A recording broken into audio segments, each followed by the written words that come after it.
옆 사람하고 인사하시겠습니다. 반갑습니다. 잘 오셨습니다. 환영합니다. 한번 인사하시겠습니다. 감사합니다.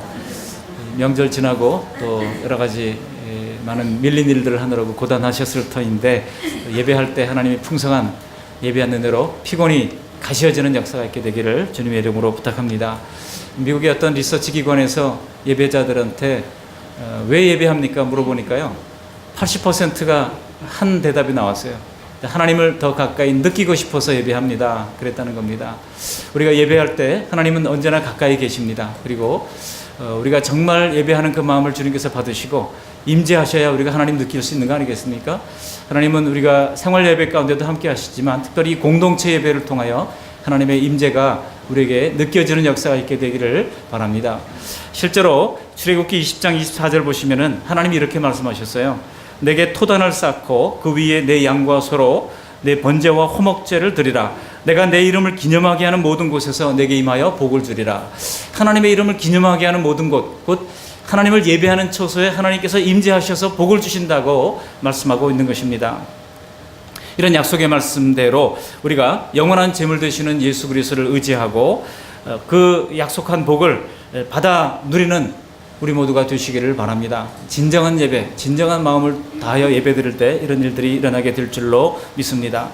오늘 예레미야가 주시는 이 말씀을 가지고 세 가지 대지로 말씀을 나누면서 은혜를 받으려고 합니다. 첫 번째로는 바로 하나님의 말씀을 겸손히 받으라는 것이고, 또 두 번째로는 이제 섭리주 되시는 그 하나님께 부르짖으라는 것입니다. 마지막으로 하나님이 약속하시는 크고 은밀한 일이 무엇인지를 바라보라는 것입니다. 이 세 가지 명령을 우리에게 주시는 말씀으로 받으시기를 바랍니다. 첫 번째로 하나님의 말씀을 우리는 겸손히 받아야 합니다.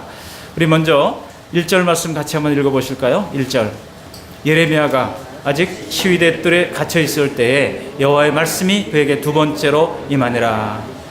여러분, 오늘 말씀의 배경은 회개하지 않는 이스라엘 백성들에게 하나님이 진노하셔서 바벨론을 들어서 이스라엘을 징계하시는 장면입니다. 그래서 지금 이스라엘의 모든 성읍들이 다 바벨론의 수중에 떨어졌습니다. 오직 남은 이 예루살렘 성만 남아서 그 예루살렘 성을 포위하고 있는 이 바벨론 군사들과 힘겹게 대치를 하고 있는 상황입니다. 그 가운데서 예레미야는 빨리 바벨론에 항복하고 바벨론을 섬결하라고 하나님의 이 계명을 받고 외치고 있는 중입니다. 여러분, 이런 가운데 만일 당시 이스라엘 백성들이 회개하고 하나님 앞에 엎드렸다면, 그 말씀을 순종했다면 그들은 죽지 않을 수도 있었습니다. 멸망의 시간이 지금 시시각각으로 다가오는 가운데 있었음에도 불구하고 그들은 우상을 버리지 않았습니다. 만일 이스라엘이 이 예레미야의 말씀을 듣고 우상을 버렸다면, 또 그들이 하나님을 온전히 예배했더라면, 그리고 제사장들이 하나님의 말씀을 신실하게 가르쳤더라면, 그리고 사회의 공의를 바르게 선포하고 지켰더라면 그들의 운명은 필시 달라졌을 것입니다. 그러나 그들은 그렇게 하지 못했다는 거예요. 지금 여기 1절에 보니까 예레미야는 그렇게 말씀을 전하다가 체포되어서 왕궁 시위대 안에 갇혀 있다고 말씀하고 있습니다. 왜 갇혀 있는지 본문 32장 앞으로 넘겨서 32장을 보시면은요, 현재 상황을 좀 더 잘 알 수 있습니다. 지금 예루살렘은요, 바벨론 군대에 의해서 지금 포위되어 있는 상황입니다. 이스라엘의 모든 성읍들은 이미 처참히 짓밟혀 남은 것이라고는 이제 예루살렘 성 하나밖에 남지 않은 상황입니다. 그런 상황 속에서 그 예루살렘 성을 두루다니면서 예레미야가 선포한 메시지가 무엇입니까? 하나님의 말씀에 이 예루살렘은 망할 것이다. 그러니 빨리 항복해라 라고 하는 이 예레미야의 외침을 듣고 사람들이 어떻게 반응했겠습니까? 이거 적과 내통하고 있는 간첩 아니야? 아니면 사대주의자 아니야? 아니면은 그는 필시 반역자가 분명하다. 사람들은 예레미야를 향해서 그렇게 분노했을 것입니다. 급기야 당시 왕이었던 시드기야 왕도 이제 체포가 되어서 두 눈이 뽑히고 이제 바벨론에 끌려갈 것이라고 하는 예언을 할 때 시드기야가 뚜껑이 열렸어요. 저놈 잡아들여라 해서 예레미야 선지자는 하나님의 말씀을 선포하다가 붙잡혀서 지금 왕궁 시위대들에 갇혀있게 된 상황입니다. 여러분, 하나님의 말씀을 정확하게 선포하는 것이 참 힘든 세상입니다. 살아가면서 점점 깨닫는 것은 사람들이 바른 말 듣기를 정말 싫어한다는 거예요. 그러다 보니까 누가 뭘 잘못하고 있는지 훤히 보여도 그 말을 다 하지 못할 때가 많습니다. 바르게 조언하는 것이 점점 힘들어지는 시대입니다.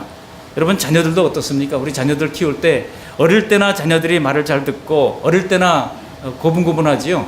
조금 머리가 컸다고 이제 잔소리하지 마세요. 내일은 내가 결정해요 라고 하면서 이 부모의 말을 듣지 않지 않습니까? 그러니까 자녀 교육도 언제부터 해야 됩니까? 3살짜리부터 시작해가지고 어릴 때 해야 됩니다. 어릴 때 우리 자녀들을 하나님 말씀으로 잘 가르쳐 놓으시기를 바랍니다. 제가 설교할 때 한 번은 신약, 한 번은 구약, 보통은 이제 배경으로 나가고요. 한 번은 역사서를 했다면 한 번은 서신서를 가고 또 계시록을 했다면 시편으로 가고 이렇게 제가 본문을 골고루 합니다만은 사실 성경에는 우리에게 어떤 때는 위로의 말씀, 소망의 말씀, 한 주간 살면서 얼마나 고단했습니까? 얼마나 힘들었습니까? 우리가 다 그런 말씀 듣고 싶어서 교회 오잖아요. 그런데 하나님의 말씀을 사실 보면은요, 위로의 말씀, 격려의 말씀, 소망의 말씀도 있지만 때로는 엄중한 하나님의 경고의 말씀을 연속적으로 다뤄야 할 때가 있습니다. 피치 못하게 그럴 때가 있어요. 근데 실제로는 성경이 우리에게 주시는 위로의 말씀, 소망의 말씀보다는 엄중한 경고의 말씀이 훨씬 더 많다는 거예요. 여러분, 우리가 좋아하는 신명기 28장만 보더라도 그렇습니다. 거기 보면 하나님이 들어가나 나가나 복을 받을 것이다. 또 들에서도 복을 받고 성읍에서도 복을 받고 쌓을 것이 없도록 부어주리라. 그런 약속의 말씀이 얼마나 우리가 좋아하는 말씀입니까? 그런데 신명기 28장 전체적으로 놓고 보면 복에 관한 말씀보다 저주에 관한 말씀이 2배나 더 많다는 사실을 우리는 간구하고 있다는 거예요.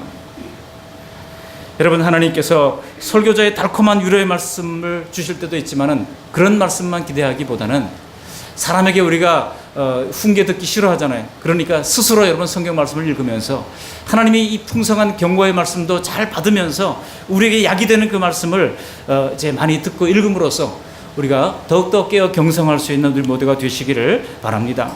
지금 이스라엘이 뼈아픈 경고의 말씀을 듣지 않아서 이 지경으로 몰린 거 아니겠습니까? 우리가 미리미리 평소에 하나님의 경고의 말씀을 잘 듣고 우리가 하나님 앞에 회개할 수 있다면 우리에게 희망이 있는 것입니다. 교회에 희망이 있는 것이고 국가에 희망이 있는 것입니다. 여기 이스라엘이 왜 예레미야 선지자를 이렇게 가두고 그에게 비난과 또 수모를 그렇게 이제 하고 있는 것일까요? 아마 예레미야의 입장에서는요, 하나님이 너무 섭섭했을 거예요. 내가 하나님 말씀에 순종하는 것밖에 더 있습니까? 근데 어떻게 이럴 수 있습니까? 그러면서 원망하는 마음도 사실 인간적으로 있었을 것입니다. 여러분, 그런데 하나님의 종이 당하는 이런 고난은 사람들이 그만큼 악하다는 것을 반증해주고 있습니다. 그렇지만 하나님께서는 예레미야를 포기시키지 않고 계속해서 말씀을 증거하게 하십니다. 예레미야가 이 말씀을 1, 2년 전한 게 아니에요. 몇 년 전했어요? 무려 40년 동안 같은 메시지를 전했던 것입니다. 이 바벨론이 쳐들어오기 전부터 시작해서 바벨론에 이제 항복해라, 그래 하여야 우리가 살 것이다, 그거를 계속해서 전했다는 거예요. 그리고 회개해라 하는 말씀을 계속해서 선포했다고 하는 것입니다. 여러분, 하나님께서 그렇게 비통한 심정으로 예루살렘에 임하는 이런 고난을 하나님께서는 예레미야를 통해서 강조했음에도 불구하고 사람들은 듣지 못했습니다. 그리고 예레미야를 잡아 가두었습니다. 잡아 가두은 것이 예레미야로서는 무척 섭섭한 일이었을 거예요. 그러나 그가 그 예루살렘 성에 잡아 갇혀서 그 옥살이를 하는 동안에 그런 예루살렘이 함락되는 모습을 똑똑히 생생하게 지켜볼 수가 있었던 것입니다. 그래서 기록한 것이 뭡니까? 사람들이 어떻게 포로로 잡혀가는지, 그리고 왕이 어떻게 두 눈이 뽑히는지, 그리고 어떻게 귀인들이 다 이제 처형을 당하는지 똑똑하게 목격한 예레미야는 슬프다 하면서 그 기록을 남긴 것이 바로 예레미야 애가서인 것입니다. 애가서의 기록을 통해서 우리에게 남겨주기 위하여 하나님께서는 그 사실을 그에게 목격하게 하신 것입니다. 하나님의 위로도 하나님의 사랑이지만 하나님의 경고도 우리를 선한 길로 이끄시고자 하는 하나님의 놀라운 사랑이라고 하는 사실을 우리가 기억해야 할 것입니다.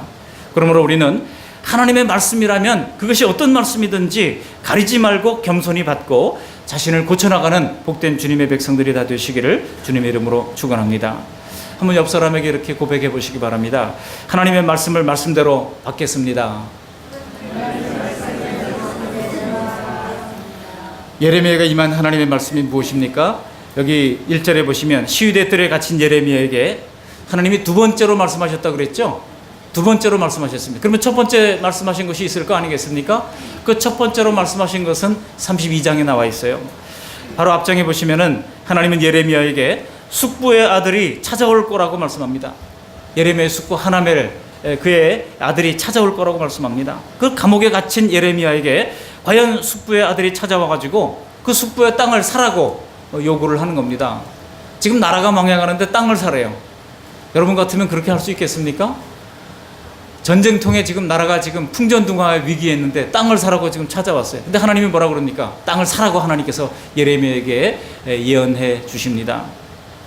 그래서 예레미야는 감옥에 앉아가지고 증서를 쓰고 땅을 매입하고 증인을 세웁니다. 시위대 뜰에 둘러선 많은 사람들이 정말 이 희한한 광경을 보고 있습니다. 그날 예레미야가 하나님께 묻습니다.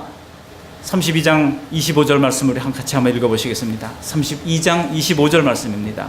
주 여호와여, 주께서 내게 은으로 밭을 사며 증인을 세우라 하셨으나 이 성은 갈대아인의 손에 넘기신 바가 되었나이다. 갈대아인은 이제 바벨론이 머물러 있던 그런 지역이 갈대아 땅입니다. 그렇기 때문에 갈대아인 그러면 바벨론 세력을 상징합니다. 그래서 이 바벨론 세력이 이 땅이 다 넘긴 바가 됐는데 이거를 사라니 이게 무슨 뜻입니까? 라고 하나님께 질문을 했습니다. 그때 하나님께서 뭘 하시는 말씀이 뭡니까? 이 땅 문서가 다 소용이 있도록 하나님께서 이 나라를 회복시켜 주시겠다는 거예요. 다시 이 땅을 사면 다시 이 땅을 회복시켜 주시겠다고 하는 소망의 메시지를 전하기 위하여 망해가는 나라의 땅을 하나님께서 예레미야에게 사라고 상징적으로 하나님께서 그에게 이제 시키신 것입니다. 그리고 본문 2절에 보시면 하나님이 두 번째 말씀하시기를 이렇게 말씀하십니다. 우리 2절 말씀 함께 읽어보시겠습니다.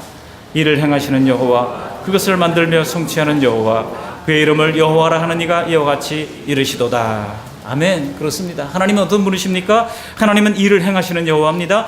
그리고 그것을 만들어 성취하시는 여호와가 되십니다.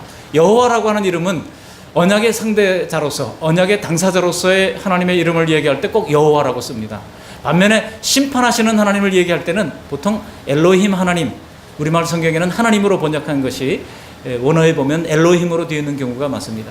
또 권능의 하나님, 엘리샤다의 하나님, 그런 여러 가지 하나님의 이름이 있음에도 불구하고 여호와라고 쓰시는 이유는 무엇입니까? 하나님은 언약을 하셨잖아요. 아브라함과 언약을 맺으셨잖아요. 다윗과 언약을 맺으셨잖아요. 다윗의 그 왕위가 영원할 것이라 라고 하는 언약을 맺으셨잖아요. 아브라함에게 너로 말미암아 천하 만민이 복을 받게 된다. 유대인만 복을 받는 게 아니에요. 이스라엘만 복을 받는 게 아닙니다. 너로 말미암아 천하 만민이 복을 받게 될 것이다. 믿음으로 하나님의 자녀가 되고 아브라함의 자녀가 된 모든 천하 만민이 복을 받게 되는 그날이 있을 것을 하나님께서는 약속을 하신 것입니다. 그렇기 때문에 여기 여호와라고 하는 이름 자체가 벌써 하나님은 언약의 하나님이신 것을 말씀하고 있는 것입니다. 그러나 이스라엘은 그 언약의 하나님의 말씀을 믿지 못했습니다. 그들은 지금 이 위기의 모든 상황이 바로 바벨론 제국 때문이라고 믿고 있는 겁니다. 그러니 어떻게든 인간의 힘과 지혜를 다 동원해가지고 우리가 노력한다면 반드시 살아날 구멍이 있을 것이라고 스스로 거짓 위로를 하고 있었다는 것입니다. 그러나 이스라엘이 망한 것은 단순히 바벨론이 강해서 그리고 이스라엘이 약해서 망한 것이 아닙니다. 여러분, 우리에게 일어나는 모든 일이 자연적으로 발생하는 일들만은 아닙니다. 오늘 보면 4절 5절 보면 이렇게 얘기하고 있죠. 우리 4절 5절 말씀 보시면 하나님은 그들이 망한 이유를 분명하게 밝히고 계세요. 우리 4절 5절 말씀을 함께 읽어보십니다. 이스라엘의 하나님 여호와께서 말씀하시니라. 무리가 이 성읍의 가옥과 유다 왕궁을 헐어서 갈대아인의 참호와 칼을 대항하여 싸우려 하였으나 내가 나의 노여움과 분함으로 그들을 죽이고 그들의 시체로 이 성을 채우게 하였나니 이는 그들의 모든 악행으로 말미암아 나의 얼굴을 가리어 이 성을 돌아보지 아니하였음이라. 여기 5절 보시면 특별히 하나님이 뭐라고 말씀하셔요? 이스라엘 백성들이 죽은 것은 바벨론이 죽인 것이 아니라고 하는 거예요. 하나님이 죽이셨다고 말씀하고 있는 겁니다. 하나님이 그들의 죄가 너무나 미워서 얼굴을 가리고 지켜주지 않았다는 거예요. 하나님의 백성은 사는 것도 죽는 것도 하나님께서 주관하시고 하나님께서 정하시는 것입니다. 아무도 함부로 할 수 없습니다. 다만 그들을 징계하려고 하나님은 바벨론을 심판의 도구로 사용하신 것뿐인 것입니다. 실제로 예루살렘이 함락되기 전에 이미 성에는 하나님의 직접적인 징계로 기근과 전염병이 들었었습니다. 그때 그들이 회개했더라면, 그때 그들이 주님 앞에 돌아왔더라면, 그때 그들이 우상을 버리고 하나님 앞에 회개했더라면 하나님께서 그들에게 살 길을 열어주셨을 것입니다. 그러나 그들이 그 하나님의 모든 기회를 포기하고 박차버렸을 때 결과적으로 어떤 일이 일어났습니까? 인간적으로 어떤 노력을 한다 하더라도 여러분 해결되지가 않는 것입니다. 여기 4절을 보시면은요, 지금 이 유대인 무리가 얼마나 노력을 했는지를 보여주고 있습니다. 무리가 이 성읍의 가옥과 유다 왕궁을 헐어서 갈대인의 참호와 칼을 대항했다고 기록하고 있지 않습니까? 여러분 예루살렘을 가보면은요, 정말 천혜의 요새와도 같다 그런 생각을 하게 됩니다. 실제로 그랬어요. 뒤쪽으로는 깎아지르는 절벽이 있고요, 앞으로는 완만한 경사가 있어가지고 대적들이 뒤쪽으로는 쳐들어올 수가 없고, 앞으로는 이제 진군을 할 때 예루살렘 성에서 화살을 쏘아대면은요 다 백전백패할 수밖에 없습니다. 아주 천혜의 요소에 이 예루살렘이 위치하고 있어요. 근데 여러분, 그 예루살렘을 포위한 바벨론이 어떤 전략을 하고 있습니까? 이미 바벨론은 알았어요. 그 이전에 바로 그와 같은 모습으로 예루살렘을 멸망했던 순간을 사마리아 성읍이 멸망했던 것처럼 그들이 동일하게 공성퇴를 쌓기 시작했습니다. 여러분, 공성퇴가 뭐냐면은요, 성읍 옆, 큰 이 견고한 성읍이 있는 성 옆에다가 산 같은 거를 하나 쌓는 겁니다. 그러니까 군인들이 아니에요. 다 노역자들이에요. 다 이제 수레에 끌고 이제 어깨에 들짐을 지고 흙을 퍼서 날라가지고 그 성 옆에다가 계속 성을 쌓는 거예요. 성을 쌓는 게 아니라 높은 그 단을 쌓는 겁니다. 지공전력입니다. 그 쌓기를 얼마 동안 했는지 아세요? 1년 6개월 동안 했어요. 1년 6개월 동안 계속 수레를 끌면서 흙을 쌓아갑니다. 그리고 그 쌓은 꼭대기에서 뭘 하는지 아세요? 고기 파티를 여는 거예요. 그러면서 이제 안에는 식량이 떨어지를 기다리고 있는 거죠. 지금 먹을 것이 없어서 사람들이 허덕이고 있는 상황에서 바깥에는 고기 냄새를 굽고 있으니 미칠 지경 아니겠습니까? 그런데다가 시시각각으로 이제 외부에 쌓이는 이 높이가, 흙의 높이가 높아지는 것을 보면서 사람들은 불안감을 느낀 겁니다. 그래서 사람들이 한 일이 뭡니까? 자기 집을 헐어서, 그리고 심지어 왕궁까지 헐어가지고 그 돌멩이를 가져다가 내부의 성읍을 더 높이 쌓는 것밖에 없는 거예요. 이스라엘이 노력을 안 한 게 아닙니다. 할 수 있는 모든 노력을 그들이 다 했던 거예요. 그러나 그 모든 최선, 인간의 최선은 하나님이 함께 하시는 일에는, 하나님이 이루시고자 하는 일에는 소용이 없었다라는 것입니다. 여러분, 우리에게도 어떤 문제의 상황을 우리가 해결해야 할 때 사람과 해결하지 아니하고 먼저 하나님과 해결해야 할 그런 것들이 있습니다. 우리가 하나님과 해결해야 할 그런 상황을 자꾸 인간적인 노력을 한다고 해서 그게 해결되지 않습니다. 그럴 경우에는요, 인간적인 방법을 총동원하고 내가 할 수 있는 모든 인맥을 다 동원하고 모든 재물을 다 동원한다 하더라도 일이 이루어지지 않습니다. 사방에서 일이 터지고 하나 막으면 또 하나 터지고, 그래서 하나 틀어막으면 또 다른 일들이 계속해서 터지는 그런 상황을 반복하게 되는 것입니다. 삶에 은혜가 부족합니까? 내 삶에 고충이 점점 더 심해집니까? 그때 우리는 먼저 생각해야 하는 거예요. 혹시 내가 하나님과의 관계가 문제가 있는 것은 아닌가? 이게 혹시 하나님이 주시는 경고가 아닌가? 그것을 생각해야 하는 것입니다. 지금 이스라엘은 사방에 포위된 이 상황에서 하나님의 경고를 생각했어야 했습니다. 그러나 그들이 마지막 순간까지 하나님의 경고를 의식하지 않고 인간적인 땀 흘림과 노력을 통하여 어떻게든지 이 상황을 벗어나려고 했던 것입니다.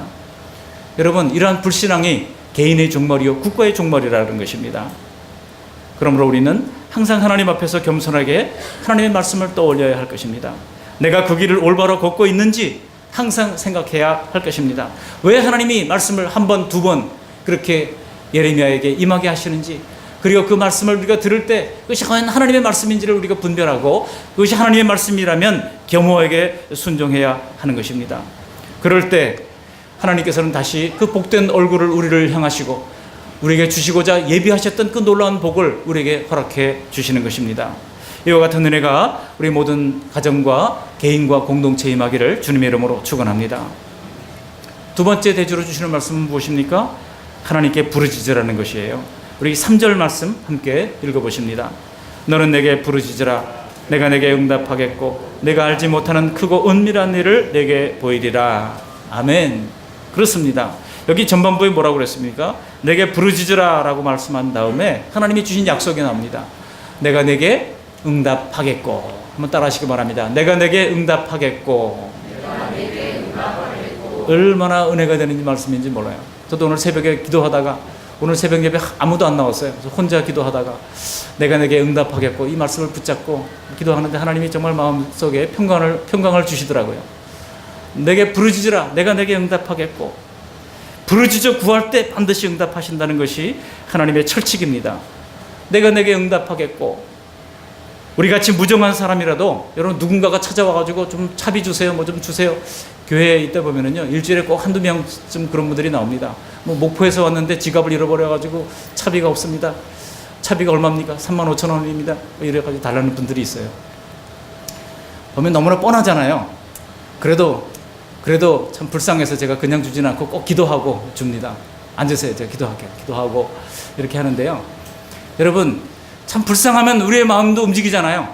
인간적으로 마음이 움직이잖아요. 안 그렇습니까? 간절히 달라고 그렇게 부르짖고 구할 때 우리같이 악한 사람도, 우리같이 죄성을 가진 사람이라도 마음이 움직이는 것입니다. 그런데 우리 하나님은 어떨까요? 우리 하나님은 좋으신 하나님이십니다. 좋으신 아버지십니다. 좋으신 아버지께 우리가 하나님 앞에 달라고 부르짖어 구할 때 하나님께서 응답해 주신다고 약속하고 있는 것입니다. 내가 내게 응답하리라. 여러분, 부르짖는다고 하는 것은 그 사태가 절박하다는 뜻 아니겠습니까? 어쩌면 우리도 벼랑 끝에 심정으로 부르짖었을 때가 있었을 것입니다. 또 언제 또 부르짖어야 할 기도 제목들이 생길지도 모릅니다. 또 어쩌면 지금 간절히 부르짖는 마음으로 살고 계시는 그런 분들도 있을 것입니다. 부르짖으라고 하는 것은 하나님의 응답하심을 확신하라는 것입니다. 여러분, 우리가 준다고는 확신도 없는데 부르짖는다고 하는 것은 굉장히 어리석은 일 아니겠습니까? 우리 모두 내가 내게 응답하리라 약속하신 하나님의 말씀을 확신하고 계속해서 간절히 기도하는 우리 모두가 되시기를 바랍니다. 지금 예루살렘 성은 완전히 포위되어 있잖아요. 그때 만일 그들이 이 말씀을 믿고 부르짖었더라면 하나님이 약속하신 대로 하나님께서 응답하겠고, 응답하심으로 말미암아 살 길을 마련해 주셨을 것입니다. 여러분, 로만 캐토릭이 한창 타락의 이 길로 치달을 때 마틴 루터가 그 부패와 정면 대항을 하면서 종교개혁 운동을 일으켰죠.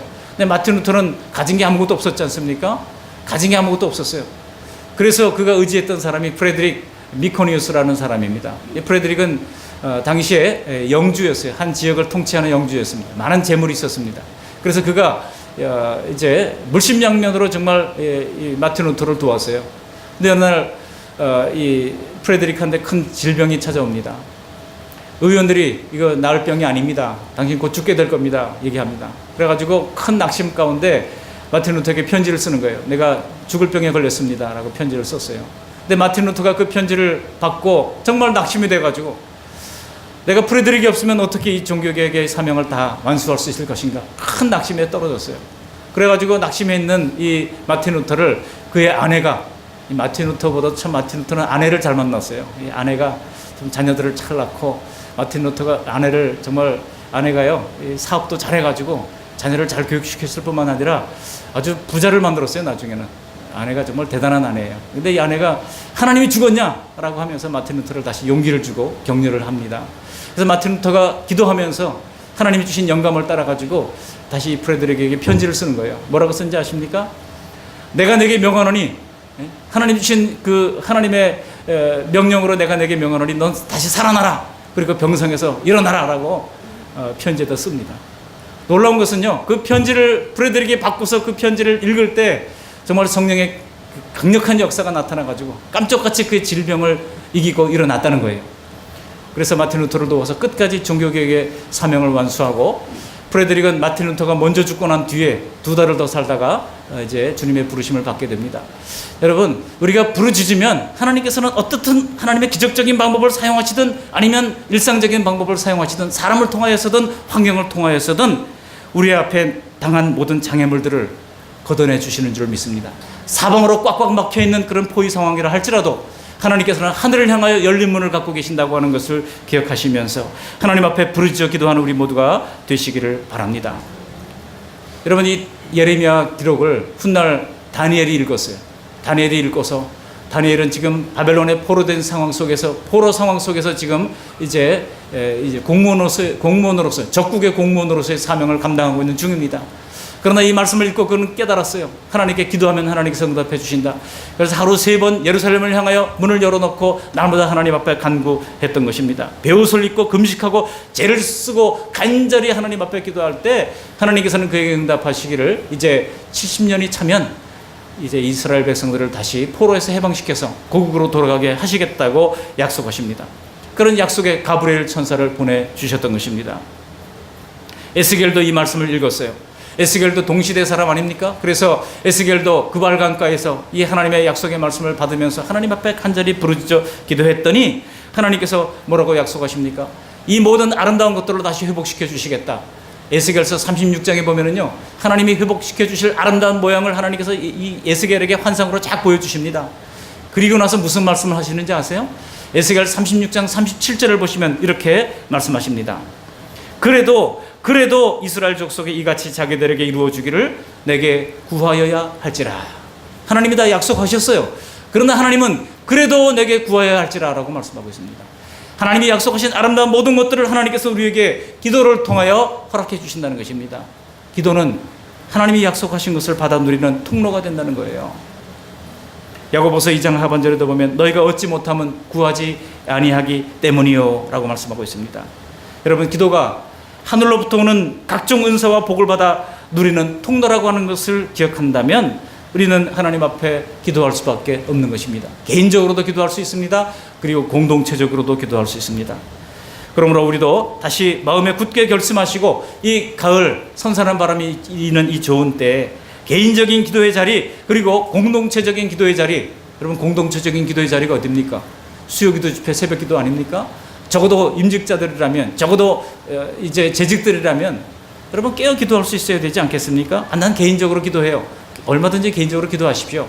그러나 적어도 책임 있는 공동체 일꾼들이라면 이 공동체적인 기도의 자리도 함께 지킬 수 있어야 하는 것입니다. 이렇게 기도의 은혜를 누리는 우리 모두가 되시기를 바랍니다. 마지막 세 번째로 하나님께서 뭐라고 말씀하십니까? 마지막으로 부르짖어 기도할 때 보여주실 그 크고 은밀한 일을 주님께서 우리에게 보여주시겠다고 말씀하시는데, 그 크고 은밀한 일을 우리가 바로 알아야 된다는 거예요. 제가 옛날에 중학교 때 부흥회가 하면은요, 옛날에 부흥회 있으면은 교단 교파 따지지 아니하고 뭐 교회 온 교회 성도들이 다 같이 몰려다니는 때가 있었어요. 그때 보면은 부흥회 할 때 개편 찬송가 몇 장, 합동 찬송가 몇 장, 새 찬송가 몇 장 하면서 교단마다 부르는 찬송가가 달랐잖아요. 그때는 그렇게 막 하면서 이제 그게 뭐 교단과 상관없어요. 순복음교회에서 뭐 부흥회를 하면 다 거기 가고, 뭐 감리교회에서 하면 글리 가고, 성결교회에서 하면 글리 가고, 장로교회에서 하면 글리 가고, 다 몰려다니던 때가 있었어요. 그때 어떤 부흥 강사님이 자신이 어떻게 해서 정말 미국에 가가지고 박사학위도 받고 또 공부도 하게 됐는지를 소개를 하는데요. 자기가 정말 절체절명의 위기 속에서 공부는 해야 되겠는데 돈은 없고, 또 미국에서 오라고 그러는데 뭐 갈 방법도 없고, 그래가지고 하나님 앞에 기도하는데 하나님이 이 예레미야 33장 3절 말씀을 주시더라는 거예요. 부르짖으라. 그러면 크고 은밀한 일을 보이리라. 이 말씀 붙잡고 간절히 기도했더니 하나님께서 누구를 통해 가지고 예상치도 못하게 항공권을 보내주셔가지고 미국에 갈 수 있게 됐고, 가보니까 또 일할 수 있는 길을 만들어 주시고, 또 섬길 수 있는 교회를 만들어 주시고, 그렇게 해가지고 결과적으로는 박사학위도 다 받고 공부도 잘하고 돌아왔다는 얘기예요. 제가 그렇구나, 크고 은밀한 일은 사람마다 다르구나 생각을 했어요. 또 어떤 사람들은 통일운동하는 분들은 뭐라고 얘기합니까? 크고 은밀한 일이 이제 오게 될 것인데, 그것은 정말 뭐 북핵 폐기, 비핵화 공동번영, 그래서 대한민국이 열방 가운데 아주 대단한 나라가 되는 것을 생각합니다. 또 어떤 분들은 개척교회 세미나 같은 데 가보면 부르짖으라, 크고 은밀한 일을 내가 보이리라. 그 은밀한 일이 뭐냐면은 내가 지금 개척한 이 교회가 하나님의 은혜 가운데서 부흥하고 성장해서 300명이 되고 500명이 되고 1000명이 되고 2000명이 되고 10,000명이 되고 대단한 교회로 성장하는 것을 사람들은 크고 은밀한 일이라고 생각하는 착각에 빠져 있어요. 뭐라고요? 착각이에요. 착각. 저도 그때는 그런 줄 알고 얼마나 저 자신을 위해서 많이 기도했는 걸. 하나님이 저를 향해서 예배해 주신 그 크고 은밀한 일을 보여달라고 막 기도했어요. 나중에 제가 신학을 하면서 알고 보니까 그게 다 가짜더라고요. 뭐라고요? 가짜예요. 크고 은밀한 일이 뭡니까? 제가 그 크고 은밀한 일이 뭔지를 이 시간 보여드리려고 합니다. 크고 은밀한 일이 무엇입니까? 여러분, 하나님이 보여주시겠다고 약속하신 그 크고 은밀한 일, 그 하나님의 1급 비밀, 오직 부르짖는 사람들에게 기꺼이 가르쳐 주시고 싶어 했던 그 은밀한 비밀이 무엇이겠습니까? 통일? 아닙니다. 민족 번영? 아닙니다. 교회의 엄청난 부흥 성장? 그것도 아닙니다. 포로 귀환에 대한 말씀은 이미 약속한 것이잖아요. 포로 귀환? 그것도 아니에요. 여러분, 포로 귀환돼서 뭐 하게요? 사실 이스라엘이 어땠습니까? 포로에서 귀환돼 보니까 나라가 다 엉망이 돼 버렸어요. 70년 만에 나라가 완전히 그냥 초토화되고 황폐화되어 있었던 것입니다. 그도 그럴 것이 기술자들 다 잡아갔잖아요. 농업기술자, 건축기술자 다 잡아가다 보니까 남은 사람들이 아무것도 모르는 무식한 사람들이 남아가지고 나라가 그냥 아무런 정말 사람이 살지도 못할 그런 초토화된 상태에 이르게 됐던 겁니다. 사실 이스라엘의 역사를 보면요, 그들이 고향으로 돌아와서 나라로 돌아와서 잘된 것 본 적이 없어요.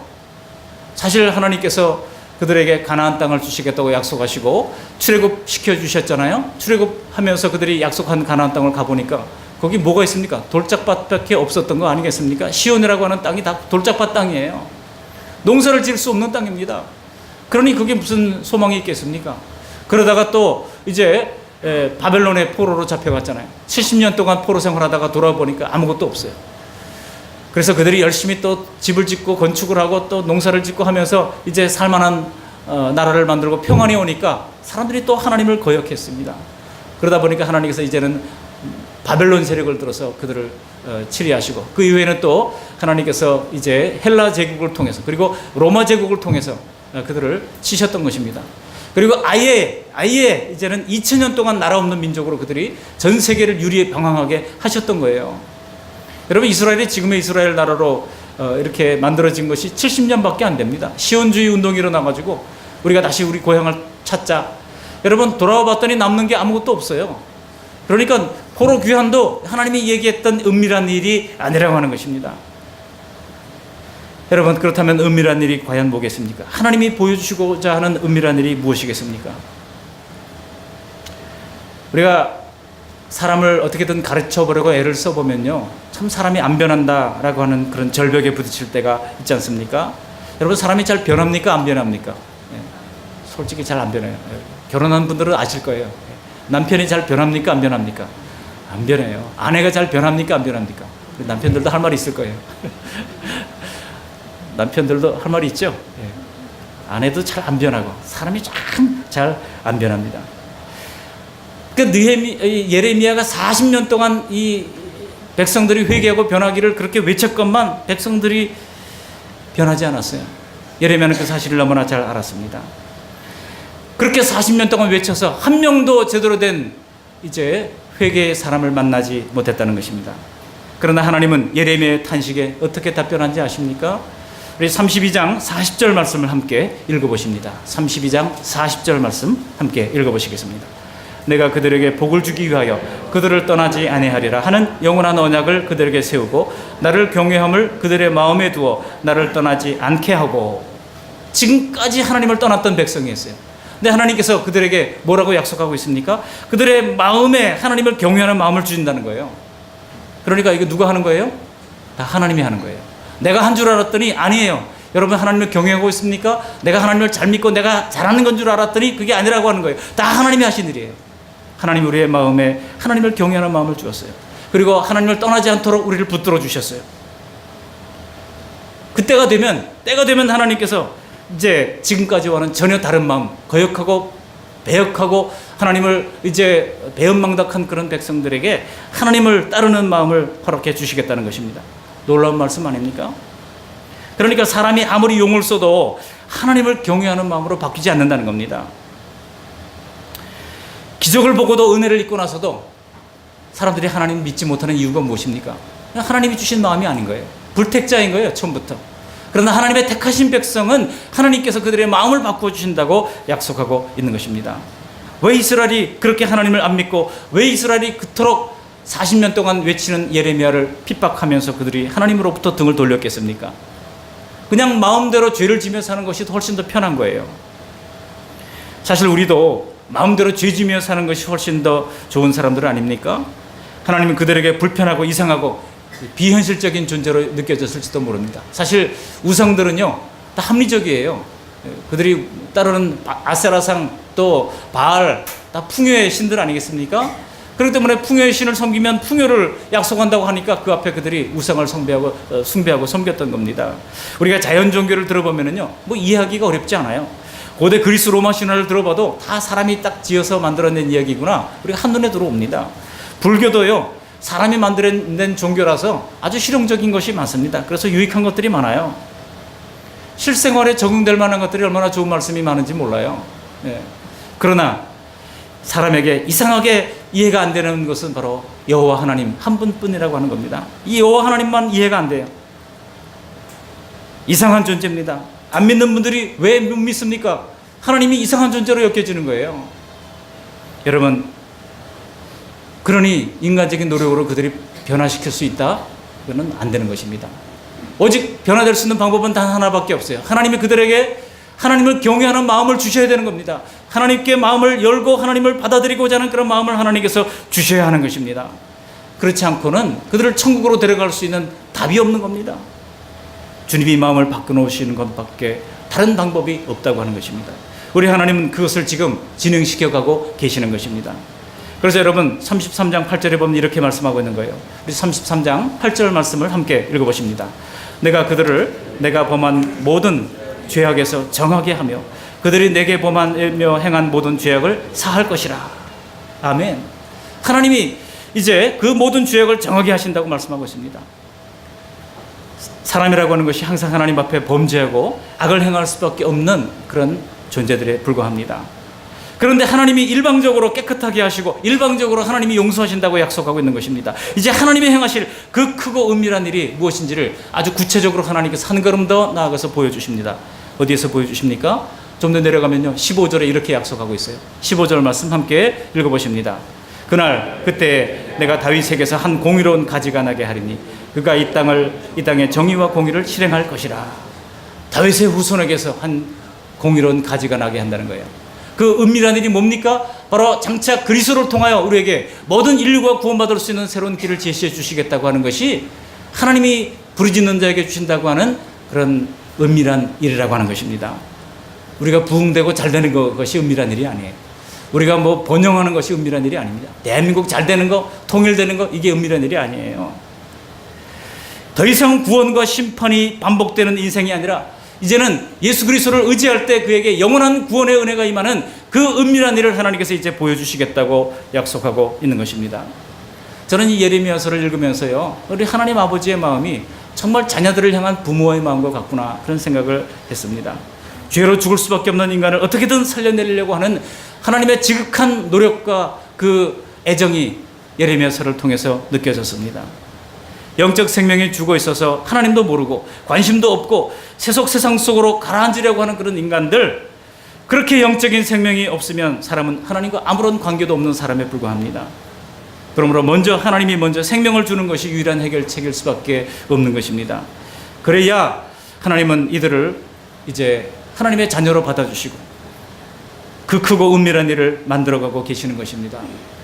사랑하는 성도 여러분, 이것이 남의 얘기가 아니라 바로 우리들의 얘기입니다. 예수님은 이 땅에 오셔서 하나님의 놀라운 이 은밀한 일을 성취하셨던 것입니다. 그러므로 우리는 그 속죄하심을 믿고 성령께서 주시는 은혜를 받아 새롭게 태어나야 하는 것입니다. 이것이 거듭남의 비밀이에요. 이 거듭남의 비밀에 관해서는 오후 예배 때 말씀을 더 증거하려고 합니다. 이제 말씀을 정리합니다. 우리는 하나님이 주시는 말씀을, 그것이 우리의 귀에 평안을 주는 말씀이든 때로는 불편하게 한 말씀이든 어떤 말씀이든지 하나님이 주시는 말씀을 첫 번째로 주시는 말씀, 두 번째로 주시는 말씀, 말씀이 임할 때 그 말씀을 아멘으로 받으시기를 바랍니다. 그리고 어떤 위기의 낙담의 순간에도 부르짖으면 살게 되는, 내가 내게 응답하리라, 그 약속의 말씀을 신뢰하면서 하나님 앞에 부르짖어 구하는 우리 모두가 되시기를 바랍니다.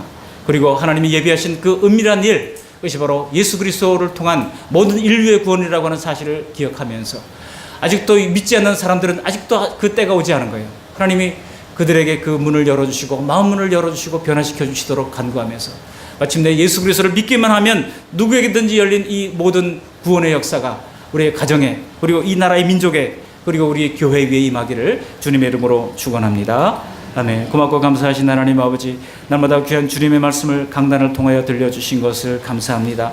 오늘 예레미야를 통하여 피 끓는 그의 외침을 잘 듣게 도와주신 것을 감사합니다.